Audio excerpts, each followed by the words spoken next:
Ramalan Jayabaya tentang Ratu Adil. Ramalan Jayabaya merupakan sebuah tulisan-tulisan kuno yang dibuat oleh Prabu Jayabaya, seorang raja Kediri tahun 1135 sampai 1159. Salah satu ramalan Jayabaya yang paling populer adalah yang berkaitan dengan kemunculan Ratu Adil. Terdapat beberapa versi terkait penafsiran ramalan ini, yaitu dari Kitab Musaror dan Sabtu Palon. Dilansir dari Jurnal Filsafat dan Pemikiran Islam, terdapat dua versi ramalan Jayabaya tentang Ratu Adil, yang diantaranya sebagai berikut. Versi Kitab Musaror, Ratu Adil sang juru selamat dengan Heru Cakra dalam ramalan Jayabaya adalah kunci utama yang sangat berpengaruh bagi rakyat. Kedatangan Ratu Adil memiliki kesamaan dengan munculnya Imam Mahdi atau Mesias. Risalah Jayabaya menunjukkan kehadiran Ratu Adil dengan lambang 7 putih sembunyi pundak Sinumpet, seorang berhati suci yang masih disembunyikan identitasnya oleh kegaiban Tuhan. Setelah selesai masa pemerintahannya, muncul zaman Kalabendu. Zaman Kalabendu merupakan zaman di mana banyak orang mengejar kepentingan pribadi dan banyak dikuasai angkara murka. Keadaan ini akan hilang dengan bergantinya zaman menjadi zaman Kalasubu, yang merupakan zaman kegembiraan rakyat. Zaman Kalasubu dikenal dengan munculnya Ratu Amisan yang juga disebut Sultan Heru Cakra. Dalam sejarah zaman Kalasubu 1801 sampai 1900, dikenal tokoh Pangeran Diponegoro sebagai Ratu Adil yang melawan penjajah Belanda.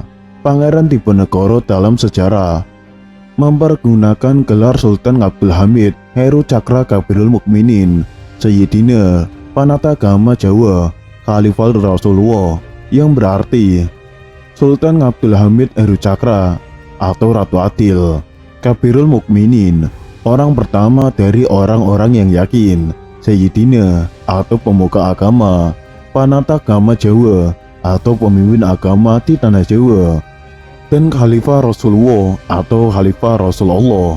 Peristiwa gerakan Ratu Adil dalam zaman Kalasubu terjadi di Klaten dengan peristiwa Mangkuwijaya pada tanggal 8 Juli 1865. Gerakan ini mengalami kegagalan sebelum melancarkan aksinya. Gerakan yang dilakukan oleh Mangkuwijaya diilhami dari tulisan-tulisan yang berisi ramalan Jayabaya. Pengikut gerakan Mangkuwijaya percaya bahwa orang asing akan dibinasakan, serta Surakarta dan Yogyakarta dihancurkan. Dari ketiga gerakan Ratu Adil itu tidak muncul pada zaman Kalasubu yang berlangsung pada tahun 1800 sampai 1900. Kemunculan Ratu Adil masih diharapkan pada zaman berikutnya seperti zaman Kalasumboko dan zaman Kalasuroso. Yang kedua, versi Sabtu Palon, Sunan Kalijaga dalam Pupuh Kinanti, Serat Lambang Praja, karya Mangunwijoyo, menyatakan kehadiran Ratu Adil adalah 500 tahun semenjak Kerajaan Demak. Ratu Adil kaping telu dereng kelampahan mangkin. Taksih kirang gangsal zaman, tetep piro angin daki saking pangandika nata, nanging zaman wuri-wuri ilang kelokanipun. Krana sakunging jamni amung bujeng kalahiran tan wonten nedya martapi ngegungakon suka-suka nengaken sanggoruki, yang artinya kurang lebih masa datangnya Ratu Adil itu masih kurang 5 zaman sejak dinasti Demak. Hanya pada zaman itu daya tarik Ratu Adila tertutup oleh aspek kelahiran. Tanpa ingat akan lautan daya tenaga dalam tenaga, orang lebih memilih bersenang-senang dahulu sambil mencari kesalahan pihak lain. Pada zaman Kalasumboko 1901 sampai 2000, kehadiran Ratu Adil ditegaskan sebagai proses kemerdekaan Indonesia yang menjadi jembatan emas menuju keadaan damai dan makmur. Keadaan zaman Kalasumboko digambarkan sebagai negara yang terkenal ke penjuru dunia dengan penuh kebaikan. Peristiwa gerakan Ratu Adil ada dan mengakar sesuai pembelaan yang disampaikan Insinyur Soekarno dalam persidangan Pengadilan Negeri Bandung. Tahun 1930 Masehi, Insinyur Soekarno menyatakan, "Haraplah, pikirkan tuan-tuan hakim, apakah sebabnya rakyat senantiasa percaya dan menunggu-nunggu datangnya Ratu Adil? Apakah sebabnya Sabtu Prabu Jayabaya sampai hari ini masih terus menyalakan harapan rakyat? Apakah sebabnya seringkali kita mendengar bahwa di desa ini atau di desa itu telah muncul seorang Imam Mahdi atau Heru Cakra atau turunan seorang Wali Songo?